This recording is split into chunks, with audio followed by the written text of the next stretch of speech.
I'm not gonna beg for you. I'm not gonna let you make me cry. Not getting enough from you. Didn't you know I'm hard to find? In certain relationships, I've heard and I've experienced and whatnot that it's there's this thing, right? Actually, I think men and women do it, especially teenagers and young people in love. There's the satisfaction out of hurting someone because you know that they care. Purposefully putting someone down because you want to keep them. The internet is in full swing over Selena Gomez's new album, I Said I Love You First, which was just released. Yes, the music is performing well, but that isn't even the reason people are talking. Rather, it's the lyrics, as some of them sound incredibly familiar. For example, is she referring to Justin? Justin seems to have heard all of those songs, as did all of you. He's not just irritated, according to people close to him. He's furious, snapping at his teammates, and feels like he's being made fun of. He believes that they had moved on, but now he finds himself watching them all analyze his past errors once more. Hold on, though, we need to discuss more than just the lyrics. Everyone thought, oh cool, moody Selena vibes again, when the album first came out. She is in love, so perhaps we will cry a little and heal a little. That's pretty normal for her, isn't it? 2 songs completely changed the atmosphere before people heard the lyrics. How does it feel to be forgotten and used to be sorry? Just the second title seems like a direct shot, and as soon as fans began paying close attention, the theories quickly surfaced. We should begin with I Used to Be Sorry. One of the lines reads, "You cried for help, but I got blamed." That line alone raised eyebrows because looking back, Justin had some very public issues following their split, including breakdowns, tearful interviews, and extended periods of time when he simply disappeared from the public eye, and Selena didn't say anything. Though she was frequently portrayed in the media as the cause of everything, this line seems to be her saying, hey, I was hurting too, but somehow I ended up being the villain while you got sympathy. She has completely changed the narrative for the first time. There will be no more depressed girls or heartbroken ex. This is not sugar-coated, this is her side. Let's move on to the experience of forgetting. This one was gut-punched. She sings, "You begged me to remember, now I pray to forget" at one point in the song. Oh, that's cold right there.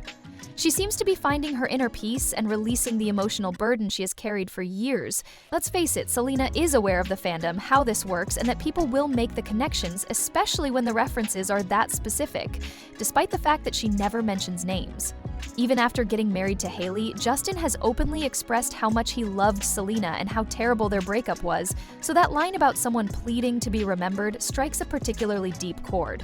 Selena hit them with more just as they were starting to catch their breath after all of that, and this time it was wrapped in what fans are referring to as Vanity Fair shade. Let's go back to that after party at the Vanity Fair Oscars. Hailey and Justin arrived dressed like movie stars. Selena was present as well, but she lacked enthusiasm. In the song Big Grin, Selena sings, "He walked in with a big grin like nothing ever broke." Many people believe this to be a hidden interlude or bonus track, because she later acknowledged in an interview that she didn't even want to be there and that her team persuaded her to attend. Fans are certain she's referring to that particular night. Fans are now going into full detective mode, comparing the lyrics with interviews, clips, and pictures from the red carpet. Each song is beginning to resemble a piece in a puzzle, and the image it is creating does not reflect well on Justin. The emotional gut check comes next. "I don't want to cry." The phrase, "then you kiss her right in front of me," brought back memories of that time in New York for everyone. Just months after Justin and Selena made one final attempt to make it work, you may recall seeing Justin and Hailey sharing a kiss on a bench. The internet exploded and paparazzi were everywhere. Their chapter was officially over, and it was more than just a kiss. This song seems to be her way of sharing with us what it was like to see that moment unfold in front of her rather than on television, and the confusion, numbness, and betrayal of loving someone who flips the switch so quickly are themes that the entire song builds upon. It's not just about him either, it's also about how draining it is to give and still receive nothing in return. Because it's not just a celebrity drama, but rather the universal experience of being abandoned while someone else moves on as if you never mattered. That's the part that fans are relating to on a personal level. With those intensely emotional songs, Selena seemed to have let everything out, but then she shocked everyone with something completely unexpected, a song called Ojitos. in Spanish. Oh seems softer at first listen. It has that sentimental, almost innocent vibe, like someone sitting in the aftermath of a lost love. OG totes, someone's small eyes, and how they used to stare at her as if she were the entire world are all mentioned in the lyrics. It has the feel of mourning, not just the individual, but also the concept of love. Fans begin arguing at that point. Is this song about a romantic partner at all, or is she suddenly referring to The Weeknd, with whom she also had a brief but intense relationship? On Reddit and TikTok, some fans are certain it might be about something more profound. According to one theory, Ojos is actually Selena thinking back on lost trust or innocence, particularly after years of being in the spotlight and having unpleasant relationships with the public. Indeed, some even advance the Diddy theory, arguing that the song's emotional impact might relate to everything she has seen in the business, not just her romantic life. One thing is certain though, regardless of who it is about, this one hits differently. It's the calm after the storm. However, if Ojos was a soft wave, then what followed was not, as Justin Bieber was not pleased when he learned about it. According to those close to the matter, including those in his immediate social circle, Justin contacted Selena directly after listening to the album. "Are these songs about me?" he asked her, not via a tweet. And those same insiders claim that Selena just said, "I said what I said," without refuting it, naming the songs, or taking anything back. That in and of itself says a lot because Selena has been cautious, even protective, for years. But this time, she's not sugarcoating her statements. Imagine yourself as Justin, who has moved on, gotten married, and is attempting to live a peaceful life, only to have your ex release an entire album and have half the internet reopen your entire past. Even though Selena didn't use his name, the songs speak for themselves, especially to those who have followed their story from the start. People claim that he was angry, but he wasn't acting out of control. Rather, he was obviously upset about being featured in the media once more. Naturally, this developed into a major event thanks to the internet. Team Selena came out strong. After years of silence while being pulled along, she is now free and speaking her mind. It's her moment now, and everything revolves around her using music to regain her voice. Team Justin, on the other hand, finds it petty and doesn't care. According to some, she should quit bringing Justin's name up in every project because she is stuck in the past. However, this is where things get complicated, the double standard, because people claim that Justin is being honest, raw, and healing when he shares something vulnerable on Instagram or becomes emotional during an interview. However, Selena is referred to as bitter or obsessed when she uses music to accomplish the same thing.